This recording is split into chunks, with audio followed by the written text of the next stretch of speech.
Okay, Assalamualaikum warahmatullahi wabarakatuh. Assalamualaikum Pak Sidayu, wahai Purnama, Nasra Aiza, Pak Aini Adia. Okay. Assalamualaikum warahmatullahi wabarakatuh. Okay, so insyaAllah hari ni hari Ahad kan, banyak aktiviti daripada hari ni. So insyaAllah Ana nak buat perkongsian insyaAllah dalam setengah jam macam tu je. So jika anda berkelapangan kan, berkelapangan untuk join live Hana sebentar kan, Hana nak share kan, seperti tajuk kita hari ni insyaAllah Fadilat Sedekah. Okay, Fadilat Sedekah.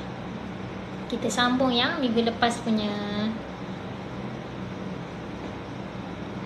Okay, so insyaAllah tanpa membuang masa, Hana nak ajak ramai-ramai untuk like kita punya Facebook page kan. Boleh follow Facebook page kita Arain Hijrah, okay, di Facebook, dan follow juga kita punya Telegram channel Arain Hijrah Global Sinar Berhad. Boleh subscribe YouTube kita kan, YouTube channel kita Arain Hijrah dan juga Nur Hafizah Said. Okay, so dekat situ banyak perkongsian, banyak tips kan yang Datin sendiri share kan, banyak perkongsian masak-masak kan. So boleh ramai-ramai komen, subscribe, share kan, dan like ke banyak-banyak insyaAllah. Okay, so insyaAllah tanpa membuang masa, Hana nak sambunglah pada perkongsian kita pada hari ini, ialah Fadilat Sedekah. Okay, Fadilat Sedekah. So bismillahirrahmanirrahim. Alhamdulillahirrabbilalamin, Ar-Rahmanirrahim. Maliki yaumiddin, iyyaka na'budu wa iyyaka nasta'in, ihdinas siratal mustaqim, siratal ladzina an'amta 'alaihim ghairil maghdubi 'alaihim waladdallin. Amin. Bismillahirrahmanirrahim. Alhamdulillahirabbil alamin, wassalatu wassalamu ala asyrafil anbiya'i wal mursalin wa ala alihi wa ashabihi wa barik wasallim. Allahumma iftah alaina hikmataka wa anshur alaina min khazaini rahmatika ya arhamar rahimin. Rabbi shrah li sadri wa yassir li amri wahlul 'uqdatam min lisani yafqahu qawli. Rabbi zidna ilma warzuqna fahma. Amin. Okay. Okay, so insyaAllah kita fokus sikit dalam setengah jam ni. InsyaAllah kita fokus apa yang kitab yang Ana guna adalah kitab Fadilat Sedekah yang dikarang oleh Hadrat Maulana Muhammad Zakaria Kandalawi, okay, rahimallahu ta'ala. Okay, so siapa yang kenal, siapa yang pernah baca kitab Maulana Zakaria kan, seorang ulama yang sangat hebat, subhanallah. Okay, so insyaAllah hanya orang yang terpilih kan, yang Allah SWT pilih saja untuk duduk dalam majlis ilmu yang boleh kita sama-sama kongsi kan manfaat apa yang Maulana Zakaria kan sharekan dalam kitab dia. Kitab dia sangat tebal kan. So bayangkan macam mana Maulana Zakaria hasilkan kitab macam ni, tapi kita rugilah kalau kita tak ambil manfaat daripada kitab ini. Okay, so bismillahirrahmanirrahim. Okay, so minggu lepas kita dah pergi pada ayat yang pertama dan kedua, dan pada minggu ni insyaAllah pada ayat yang ketiga. Okay, so tajuknya adalah bab pertama, Fadilat menginfakkan harta di jalan Allah Subhanahu Wa Taala. Okay, so ayat yang ketiga, okay, Hana baca dia punya translation. Bismillahirrahmanirrahim. Dan infaklah kan, infaklah maksudnya beri apa-apa yang kita ada di jalan Allah SWT, dan janganlah kamu sengaja mencampakkan diri kamu dengan tangan-tangan kamu sendiri ke dalam kebinasaan, dan baikilah dengan sebaik-baiknya segala infak dan perbuatan kamu, kerana sesungguhnya Allah Subhanahu Wa Taala mengasihi orang-orang yang berusaha memperbaiki amalannya. Surah Al-Baqarah ayat ke 195. Okey, so macam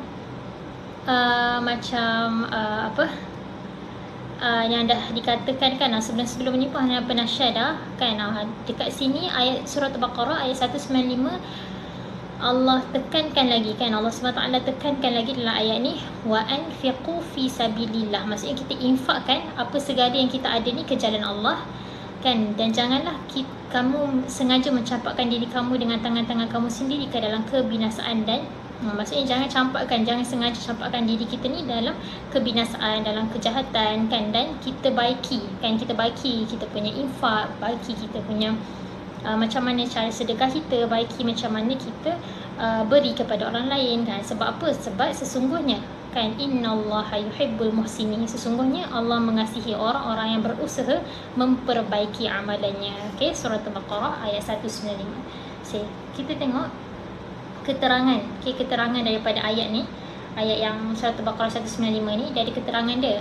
Okey, Sayyidina Huzaifah radhiyallahu anhu berkata bahawa mencampakkan diri kamu dengan tangan-tangan kamu sendiri ke dalam kebinasaan. Okey, so pada ayat yang wala tulqu biaidikum ila tahlukah kan, apa maksud yang Allah SWT kata janganlah kamu sengaja mencampakkan diri kamu dengan tangan-tangan kamu sendiri ke dalam kebinasaan, dan baikilah kan. Okey, so apa maksud daripada ayat ni? So Sayyidina Huzaifah radhiyallahu anhu berkata bahawa mencampakkan diri kamu dengan tangan-tangan kamu sendiri ke dalam kebinasaan adalah dengan tidak menginfakkan harta di jalan Allah Subhanahu Taala. Sebab apa? Sebab dia takut dan bimbang akan kemiskinan. Sebab tu Allah Subhanahu Taala dah mention dekat dalam ayat Al-Quran dah, Nabi SAW cakap Allah SWT berkata wala tulqu biaidikum ila tahlukah, maksudnya kita jangan takut kan, jangan takut untuk menginfak. Sebab kita takut apa? Kita takut dan bimbang dengan kemiskinan. Okay, so kita banyak dengarkan ustaz cakap apa? Ustaz cakap bila kita bersedekah ni jangan takut untuk miskin kan. Tapi dekat sini Allah SWT sendiri yang cakap wala tulqu biaidikum ila tahlukah, janganlah kamu takut untuk menginfakkan harta-harta kamu di jalan Allah. Sebab apa? Sebab takut miskin dan sebagainya. Okey, Sayyidina Abdullah bin Abbas radhiyallahu anhu berkata bahawa seseorang yang terbunuh di jalan Allah SWT bukanlah bererti dia mencampakkan dirinya dalam kebinasaan. Sebaliknya, mencampakkan diri dalam kebinasaan ialah berhenti kepada menginfakkan harta di jalan Allah. Okey, maksudnya yang dimaksudkan dalam ayat Allah SWT ni yang Allah kata apa? Janganlah kamu sengaja mencampakkan diri kamu dengan tangan-tangan kamu sendiri ke dalam kebinasaan. Maksudnya bukan bukan bermaksud seseorang terbunuh di jalan Allah, tetapi orang yang maksudnya orang yang stop kan untuk menginfakkan harta-harta dia. Okey, so itulah orang yang itulah apa yang dimaksudkan oleh Allah SWT. Okey, Hadrat Dhahhak bin Jubair rahimallahu taala. Okey, Hadrat Dhahhak bin Jubair rahimallahu taala berkata bahawa golongan Ansar selalu menginfakkan harta mereka di jalan Allah SWT, dan selalu juga mereka bersedekah. Okay, so pada zaman dahulu, kita kalau pernah dengar kan, kita kisah-kisah sahabat, banyak grup Ansar, banyak grup Khazraj contohnya. Okay, so golongan Ansar ni dia suka bersedekah, dia suka infakkan harta di jalan Allah SWT. Okay, pada satu tahun kemarau telah berlaku. Okay, so pada satu tahun tu kemarau kan, kemarau maksudnya tak ada hujan dan sebagainya, susah nak dapat air kan. So pada satu tahun tu kemarau telah berlaku, lalu datang sangkaan-sangkaan yang tidak elok dalam hati mereka, lantas mereka berhenti daripada menginfakkan harta di jalan Allah Subhanahu Taala. Atas keadaan itulah ayat yang mulia ini telah diturunkan. Okay, so kita tengok pula apa yang Hadrat Aslam rahimahullah ta'ala berkata bahawa kami telah menyertai peperangan Konstantinia. Peperangan Konstantinia tu apa? Konstantinopel kan, kalau pernah dengar kisah Konstantinopel ni. kumpulan yang sangat besar daripada orang-orang kafir telah datang untuk menentang. Seorang lelaki dalam kalangan tentera Islam telah masuk menyerbu ke dalam barisan mereka dengan pedang terhunus. Okay, so dalam Hadrat Aslam rahimahullah ta'ala ni adalah salah seorang yang menyertai peperangan kan pada zaman dahulu. Dia sertai perangan Konstantinopel. Okay, so kumpulan yang sangat besar kan. So ada kumpulan yang sangat besar daripada orang-orang kafir ni telah masuk kan menentang orang-orang Muslim. Okay, so seorang lelaki dari kalangan tentera Islam, okay, maksudnya dalam grup tu ada seorang lelaki Islam yang telah masuk menyerbu ke dalam barisan mereka dengan padang terhunus. Okay, so kita kena imagine kan, kalau sejarah ni kita kena imagine apa yang terjadi dekat tempat tersebut. Kita macam kena ada dekat dalam situasi tersebut, baru kita akan faham kan. Contohnya okay, so okay, kalau kita tengok dulu masa Hana belajar sejarah kan, classmate Hana selalu cerita macam mana nak bagi faham kan. Kita tengok macam cerita-cerita perang ke apa kan. So kalau kita tengok cerita perang kan, ada yang macam satu grup orang jahat dan satu grup orang baik kan. So imagine kan, kita bayangkan ada seorang lelaki dari kalangan tentera Islam ni, dia masuk dekat dia masuk dalam golongan orang orang-orang kafir tu kan. Dia masuk dengan pedang dia. Okay, lantas ada daripada kalangan orang-orang Islam yang meneriak bahawa lelaki itu telah mencampakkan dirinya dalam kebinasaan. Sayyidina Abu Ayyub Al-Ansari radhiyallahu anhu turut menyertai peperangan itu. Beliau telah bangun berdiri lalu berkata, itu bukanlah mencampakkan diri dalam kebinasaan. Kamu menyatakan makna ayat itu sedemikian sedangkan ayat itu telah turun berkenaan kami. Okay, so dekat sini para sahabat telah salah tafsirkan. Sebab tadi kan ada cakap kan, maksud yang Allah Taala cakap wala tulqu biaidikum ila tahluka, jangan kamu campakkan tangan-tangan kamu sendiri ke dalam kebinasaan. Okay, yang dimaksudkan dalam ayat ni bukanlah maksudnya kita terbunuh di dalam